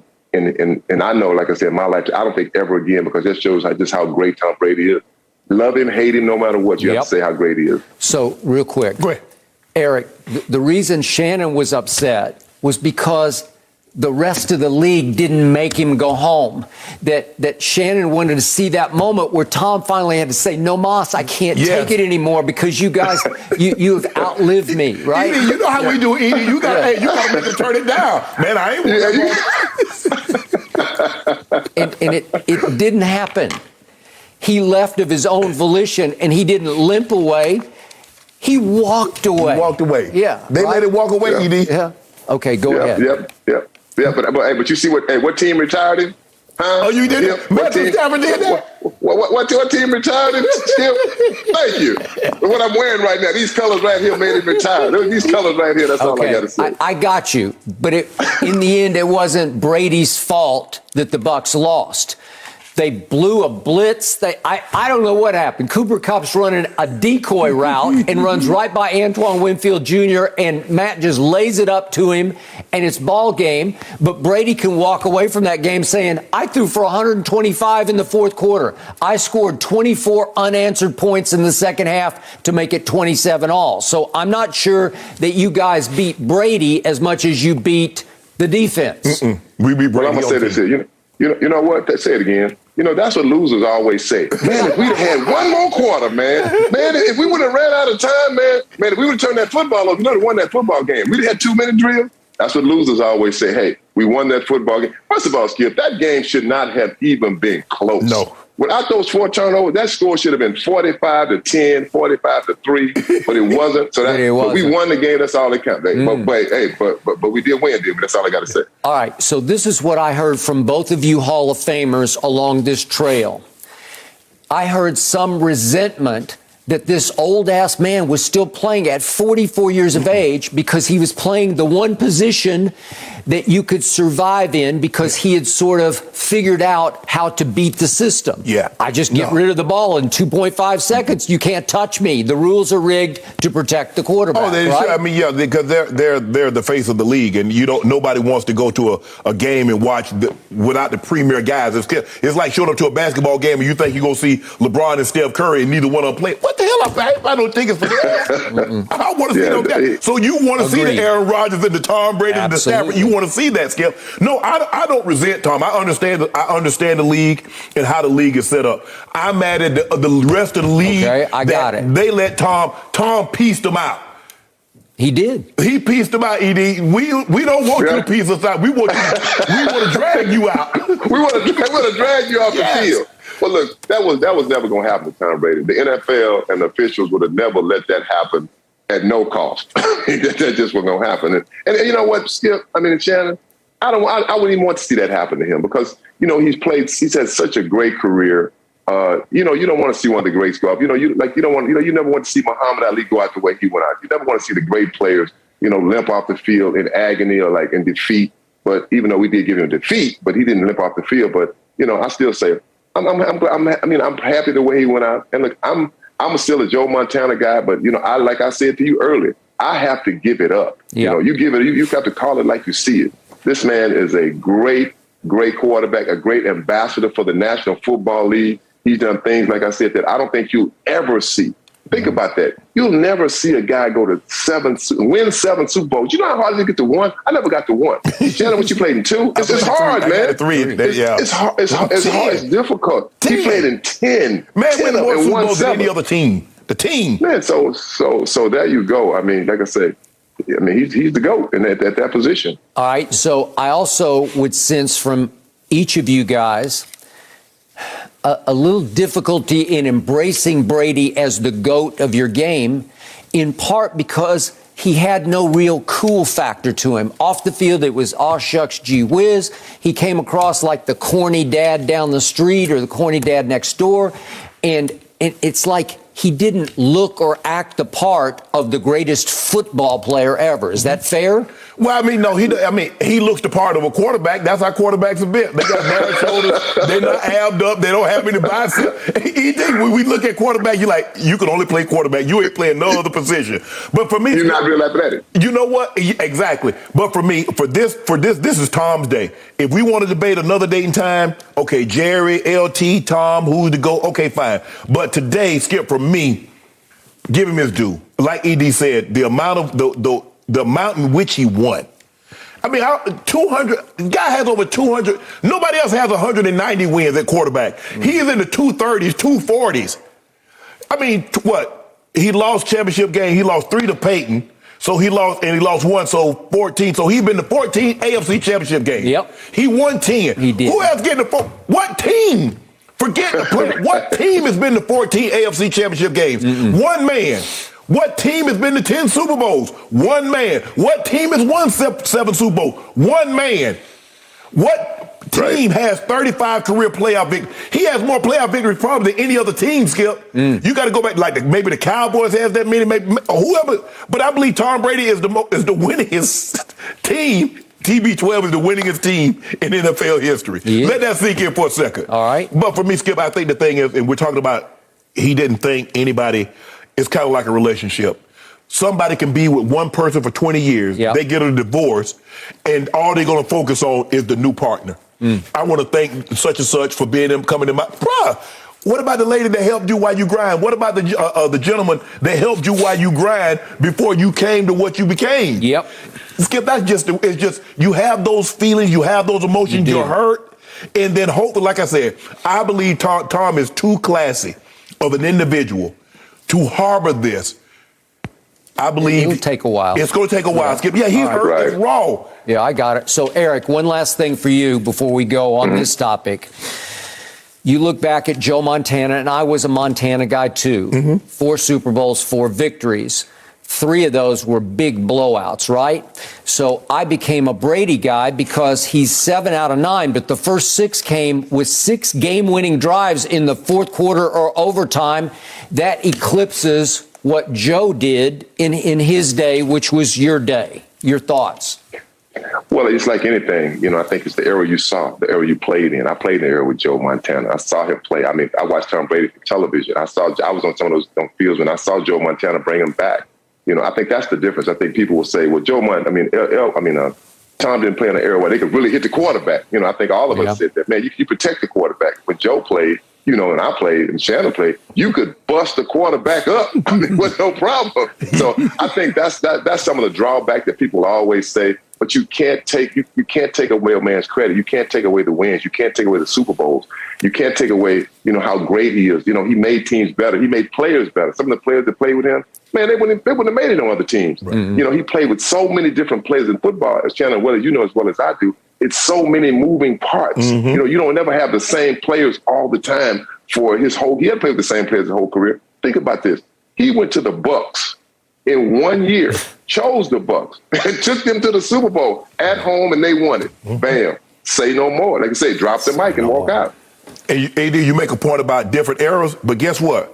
We're going to see now, there's a lot of quarterbacks that's in an era that's very similar to what Tom Brady. We're going to see if they can do it. So there's no excuse for Mahomes and Herbert and Burrow and Kyler Murray and all these guys. You played in the same era that Tom Brady. So go get you 7 Super Bowls. Right. Go get you 35 playoff wins. The stage has been set. All right, that makes sense. No mercy. When the Rams acquired Matthew Stafford, it was Super Bowl or bust. The former top overall pick had never won in the postseason with the Lions, and now he's 1 win away from winning a title for the team that went all in on him this offseason. And lucky for us, today we do have the Rambassador himself with us. So, Edie, we all know how you're feeling about your Rams these days. The floor is yours. Go ahead, gloat. Take your time. What do you got? Let me ask you one thing. What the winning team, the team to come in? When do they come in? They come in like the week of Super Bowl. So when are the Cowboys getting in town? Oh, that's right, Skip. He had to do it. They didn't make it. He had to say it. My bad. The Cowboys didn't make it. I've been telling people all year that this is the guy for this football team. He's the guy we needed at quarterback. A lot of people hated him. He's never won a playoff game. This and that. Look, I keep saying this over and over. He played for the Detroit Lions. I'll say it again in case you didn't hear the first time. He played for the Detroit Lions. You don't win playoffs games. You don't even get in the playoffs there. Matt Stafford reminds me a lot of Brett Favre. He's a gunslinger. That's what he does. You might not like him. You love him. You love him or you hate him. He's going to be hot. He's going to be cold. And that's what it is with him. I mean, to me, this year, he's been hot. He's had his moments. I don't think you'll find any quarterback of the National Football League that didn't throw an interception. I mean, not even the great Tom Brady. I mean, I know, Skip, you don't like Matt Stafford. I hear it all the time. I watch you. Matt Stafford this. Matt Stafford didn't beat Tom Brady. The defense beat him. Matt Stafford had 42 seconds to go down and win that football game in Tampa, a game really that we blew. And what did he do? He went down and did what he's supposed to do and to win that football game and put us in a position to beat the San Francisco 49ers. Now let's go to the 49ers, the team that we hate. Much as the Dodgers fans hate the Giants, we hate the 49ers that much also. It's the same thing. Here's a team that fell behind 17-7. I know people in the stands, we got their number. Matt Stafford, to me, he played a very good football game. And they'll say, I forgot what's the defensive back that dropped the interception? Tart. If he'd have caught that, like I said again, that's what losers say. Losers always say, man, if he'd have caught that interception, that game would have been over. Yeah, Matt Stafford threw a pass into one of the receivers' hands. He dropped it. One of our receivers dropped a touchdown pass. So that can go tit for tat. We won it. We're there. We're where we're supposed to be. Like you said, it's all or nothing. Matt Stafford has won 3 playoff games. Not 1, 3 playoff games. Now, I'm going to go say it because I don't have to play, We're going to win the Super Bowl, too. Then what are they going to say? Well, Matt Stafford, he didn't do it in Detroit. Yeah, look at all the players they had. He had OBJ. He had all this. He had Cooper Kupp. He had that defense. He had Aaron Donald. Once again, that's what losers say because you're on the other side. We are winners over here. The Los Angeles Rams are where they're supposed to be right now in the Super Bowl. And the Dallas Cowboys, all you Cowboy fans and all you 49er fans, watch from television, watch at home and enjoy. See what a real football team looks like. Bam! There you go. Like I say, drop the mic. He in rare form today. He wasn't quite this. He wasn't quite this animated on Sunday. He feeling real good today. And Skip, I want to thank you for one more thing, Skip. Thank you for giving me the name Rambassador. I give you all the credit for that because that's what everybody calls you. So thank you, Skip. That's what everybody calls him now. if you look at the Rams' path to the Super Bowl, okay, they blew out a division rival in Arizona. They go on the road and beat the defending Super Bowl champ in Tampa Bay Buccaneers. They come home in the NFC Championship game and beat a team that had beaten them 6 straight times. So it was not an easy path for them to get there because they had to beat 2 division rivals and a team with arguably the greatest player in our sports history on the other side. Matthew Stafford did that. Skip, the Rams have gone all in the last 3 years. Yep. They gave up 2 first and a 4th rounder for Jalen Ramsey. They did. They gave up Jared Goff and 2 first rounders for Matthew Stafford. They did. They gave up a 2nd and 3rd for Von Miller. So basically they say, hey, we ain't got no picks until I think they get a 3rd rounder because Brad Holmes signed with Detroit. Yep. They said we ain't got no picks until the 3rd and the 5th round. Okay. All the chips go to the center of the table.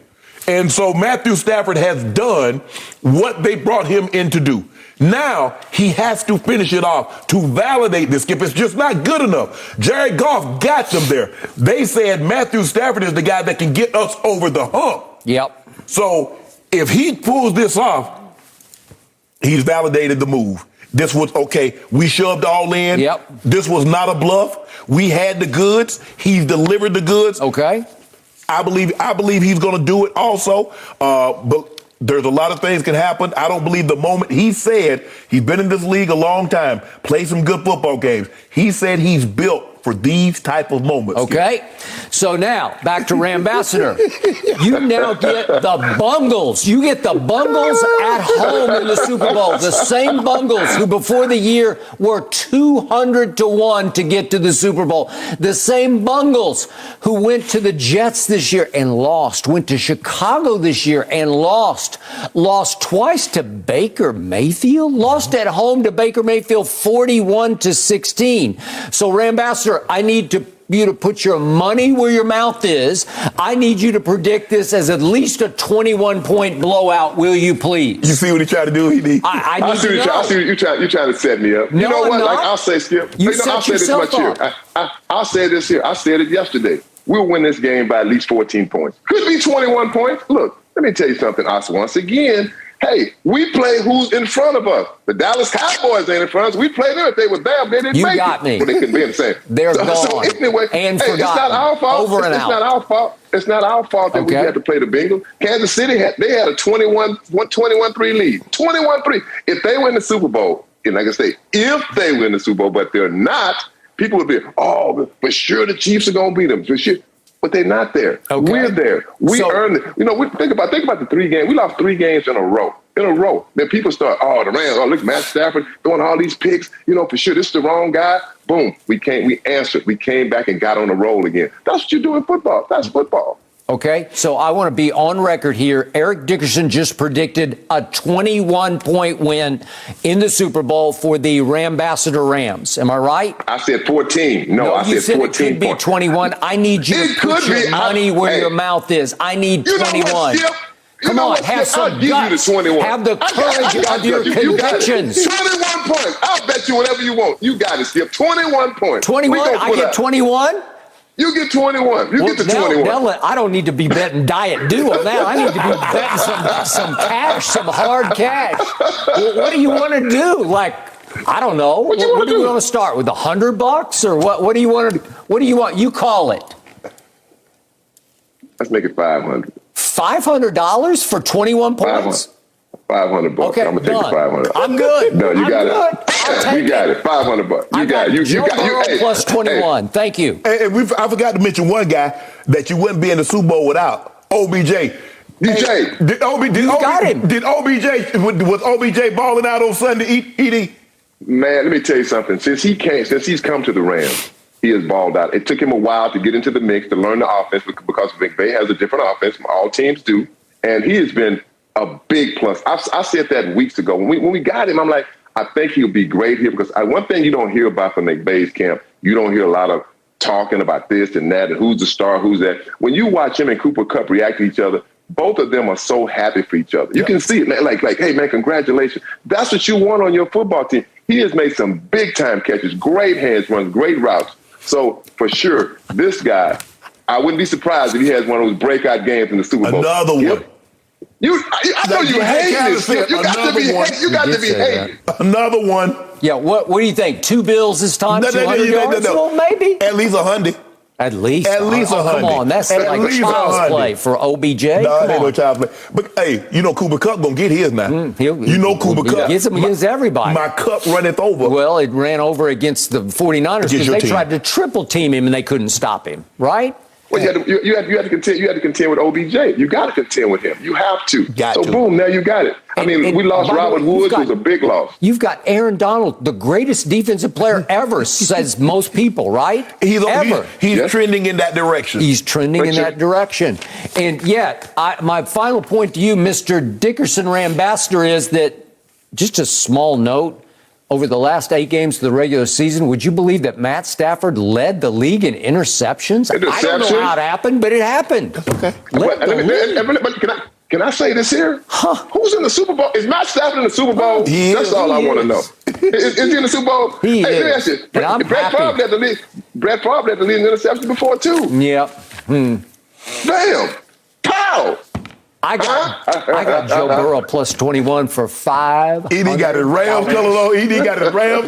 You said, thank you. You know the show. You know what I got on. I put this on for Skip especially.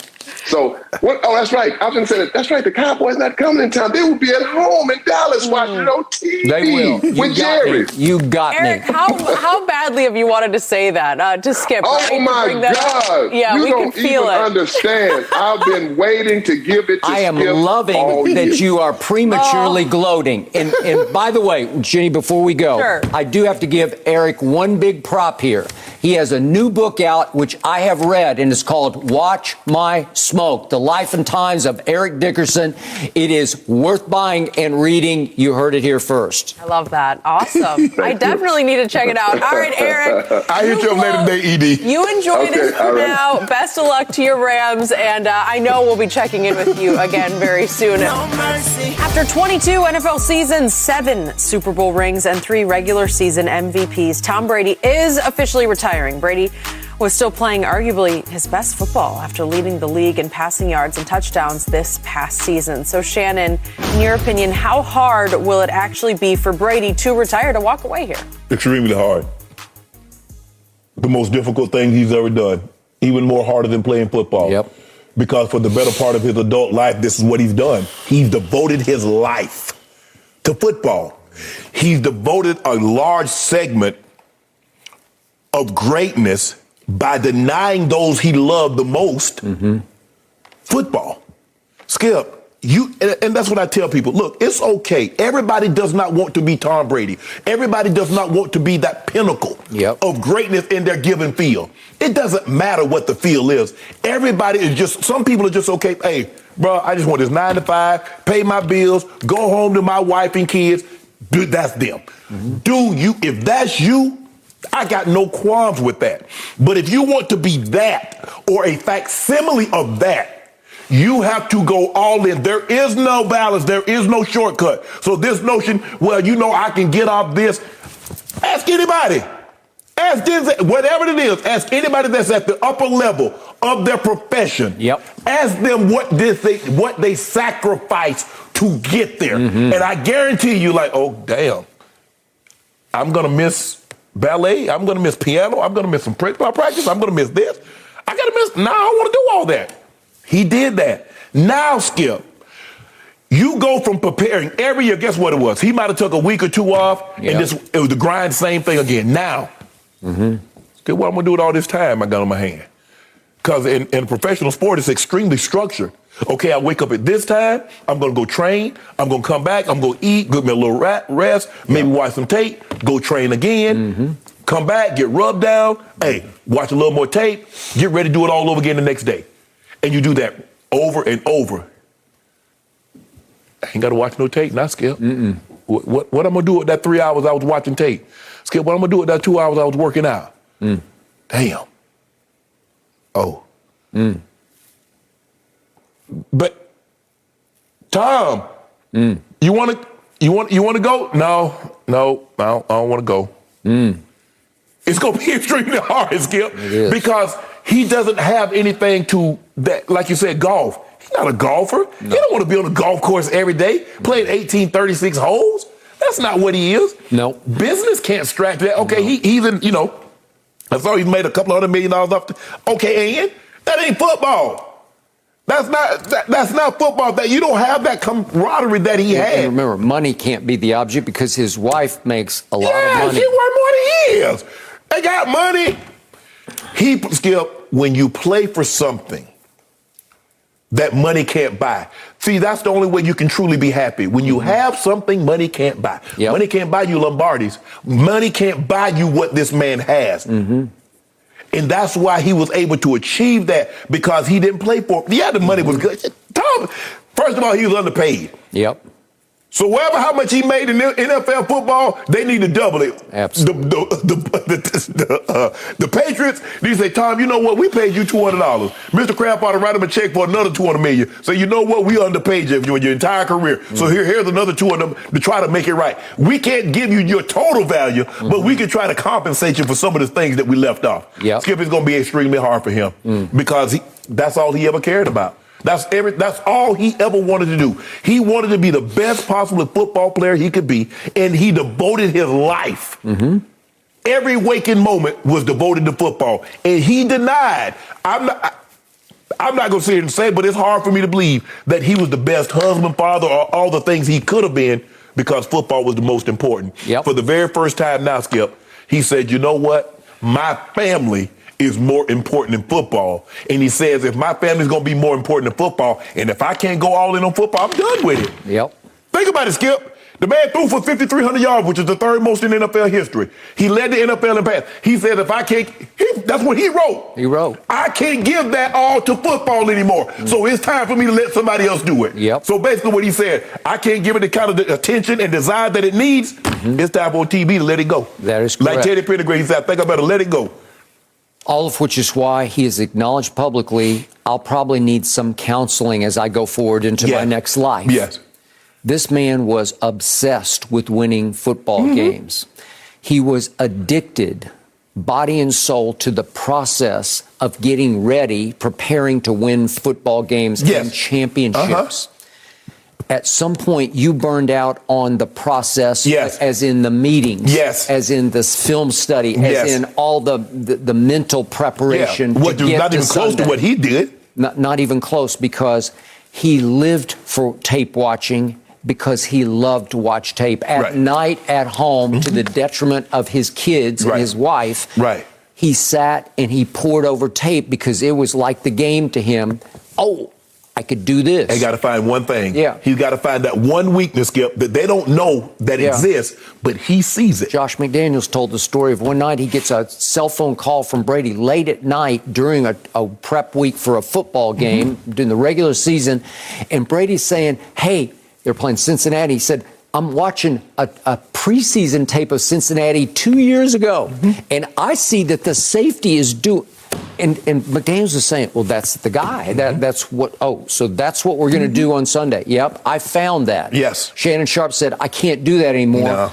And now Brady, he used to watch football to watch opponents. Right. Oh, I'm seeing tendencies. I could see there's a weakness, there's a flaw. Well, now he's going to be forced to watch football. And what has he always said? It's going to be hard for me to sit and watch football if I'm watching quarterbacks who I know I'm better than. Well, how many quarterbacks will he watch if he sits on Sunday afternoons this next fall and say, I'm better than that guy? All of them? Yeah, because, Skip, it's going to be hard. Once you play the game, it's hard for you to watch the game as a fan. Yeah. Because all you do is because you watch tape and you're analyzing, you're trying to critique, you're trying to find, okay, they're playing this coverage. Okay, we're in this formation. This is where they're weak. So he's going to analyze, Skip. He doesn't care that the team scored. He doesn't care. He wants to know why they scored. How they scored. What didn't the defense do? What should they have done? That's the way he watches the game. That's why, people are like, well, why you don't? Because it's hard. Because I'm not looking at, I don't care that they scored a touchdown. I need to know why they scored. That's correct. I believe he's walking away prematurely. I can't live his life for him, but that's just me. So that's going to make this double hard, because when it comes time to, I got a board meeting this morning. You do, and? Is that going to scratch your itch? No. Nope. No. It's not. No. And that's the thing, Skip, is that to know that you can continue to do something But like he said, okay, my family, okay, I want to devote more time to my family. Well, Skip, that means he's devoting more time to family and less time to football. For the past 22 years, what was it? It was more time to football and less time to family. Mm-hmm. And he said, if football can't be first, I don't even want to do it, Skip. Yep. If it can't be, I don't even want to play. Skip is like, okay, I'll pick you on the team. Nope. I don't even want to be a part of it. That's how great he wanted to be and what it took, Skip. That's what it takes. I got it. People don't understand what it takes. I mean, for you to win like that and to find, like you said, when he speed reads something, he has to understand. He walk into the line of scrimmage. Okay, I'm expecting this. Oh, that's not what it is. And he has to do, okay, the week over here, let me go to number 3. Mm-hmm. That's got to be instantaneous, Skip. And that takes hours. That's a lifetime. Hours. I just keep picturing Tom Brady sitting at home in some capacity when the season starts again and how he'll be feeling, right? Like, I still can't believe it. But now that it is official, is it safe to say Tom Brady has had the most impressive career of any athlete? Let's get into it. No mercy. Tom Brady will retire with more Super Bowl wins than any other entire NFL franchise. Let that sink in. 5 of those games, he was named Super Bowl MVP to go along with 3 regular season MVPs and making 2 separate all-decade teams. So, Shannon, did Tom Brady have the greatest career in sports? No, I think he had the most accomplished career in sports. As I said before, Skip, I think we talked about this last week. You look at Gretzky, he had 9 MVPs. He had 8 in a row. Jordan had 6 MVPs. 3 times he finished in the top 10. 10 times first team All-NBA. LeBron James, 4 MVPs, 3 times. Top 3 and 11 times. 13 times first team All-NBA, 2 more than anyone else. I think it's the individuality. As a team aspect, as far as winning, Skip, he's more accomplished as far as team aspect of winning. But he's only a 3-time first team All-Pro in 22 seasons. Yep. The most accomplished but the greatest, it's hard for me to say greatest because he doesn't have the individual success. And I think for me, those other guys having a little bit more individual success, I would probably say they're a little better. But, I mean, you're nitpicking. You're nitpicking a guy that, Skip, that got 7 Super Bowls, 22 seasons, 15 times he's been a Pro Bowl selection. But it's close, but I'm going to say no. Okay. I'm partial to Jordan's career, but it ended not so greatly in Washington. Right. I love what Mr. Russell did because it's just hard to argue with those 11 and 12 seasons. Yeah. 11 and 13 seasons, I think. I'm the biggest Ali fan, but it ended a little badly down the stretch. Serena is still going, but you can put it right in the conversation here. Babe Ruth, you can put in the conversation. Gretzky, you can put in this conversation. To your point, if we're talking about the greatest winning career, it's just hard to argue with the fact that his first 6 Super Bowls came on 6 game-winning drives in the fourth quarter or overtime. Right. It's hard to argue that he pulled off a 7th Super Bowl during a pandemic with a team in Tampa that had gone 7-9 the year before on a torn MCL at that point. It's hard to argue with those 2 AFC championship games he pulled off, converting 3 3rd and 10s in overtime at Kansas City in the cold against Mahomes, or down 20-10 to Jacksonville with 12 stitches in the palm of his throwing hand, bringing them back to 24-20 win. It's hard to argue when your first Super Bowl loss to Eli, you did drive them down for a touchdown with 2 minutes to go that put you up 14-10, and the defense then gave up Eli's 75-yard drive for the winning touchdown. And it's very hard to argue when Tom Brady in the other Super Bowl loss threw for a playoff record 505 yards, put up 33 points, and lost to Nick Foles 41-33. It's hard to argue with that resume because it's so great that nobody's ever going to have this resume again because it's just impossible to live up to this. Right. It's too much for too long over 22 seasons. Yeah. It's 7 out of 9, right? No, 7 out of 10. But again, only one game that you say he didn't play that great in the second Eli Super Bowl, right? Okay. So as much as I honor all those other careers, it's just hard to argue against that one. And maybe I'm a prisoner of the moment today, but man, just when on pure winning, you can't argue. But you know what, Skip? I think the thing is, like, when you're doing careers and you're doing all-time great players, it really comes down to nitpicking. That's what it really does, because you look at Gretzky, you look at what he done, and you're right. The fact of the matter is that Tom is still playing at such a high level. And we saw Jordan those last 2 years in the Wizards. He wasn't comparable to what he was in Chicago. Was even because remember, he'd been out for 3 years. 3 years, right. Okay. So we're still seeing LeBron at a high level, playing at a high level. Yep. But let's see if he can get, before it's done, he get another championship. 4 and 6. Okay. Gretzky. I mean, Skip, I don't even know if they had hockey rinks out here. That man came to L.A. and took the key to a Stanley Cup when nobody thought that was even possible. No, I give you that. So I got it, all that. But right here, right now, whew. Oh, it's there, like I said, Skip. I'm nitpicking. I mean, Barry Bonds, his last year, Barry Bonds could still play. I still believe Barry Bonds could have played another year or two. Yeah, on just individual achievements. I know the steroid cloud hangs over, but he's the greatest player I ever saw. Right. But I can't do it on championships because he don't have any. Don't have any, and they should add one. Dusty. The Angels, they had that one. They had that 5-0 lead. You got to hold that one. But that's not even one. Not even one. So but 22 seasons. We're going to remember this day, the day that Tom officially made it a career, guys. No mercy. And we have been reacting all day to the official news of Tom Brady retiring after 22 seasons. So, Shannon, what are your final emotions today? I know you got emotional earlier on Brady's announcement. Well, it's going to be the first in the century that we're going to have a game without Tom Brady in it. I mean, think about it. Yeah. Since 2000, Tom Brady has been every NFL season for the first time. I mean, just think about the guys that have retired over the last 5 or 6 years. Yeah. From Peyton to Eli to Roethlisberger to Drew Brees, Phillip Rivers, and now Tom Brady. It's gonna be sad without him. I'm sad. I'm sad he's gone. I kept saying it has been a once in a lifetime privilege to be able to watch the GOAT of this sport, maybe the GOAT of all sports, play at an MVP level at age 44, and now it's gone. Yeah. And for me, this is just devastating because it's never going to be the same as it was. No. I mean, just think, what other great player that we can say in his last year, he had an MVP season in his last year, and he walked away. Most of them, Skip, you got to drag them away, and they're not like, damn, I wish he'd retired last year. Yeah. I wish he retired a couple of years ago. Well, his dad was wrong. They didn't have to drag him off the field in a straitjacket. I don't know. Giselle might be dragging him by the legs, Skip. Thank you, Tom Brady. Thank you, GOAT. And I just hope he finds joy in this next stage in his career. Great stuff, guys. We're back same time tomorrow. Birds on now.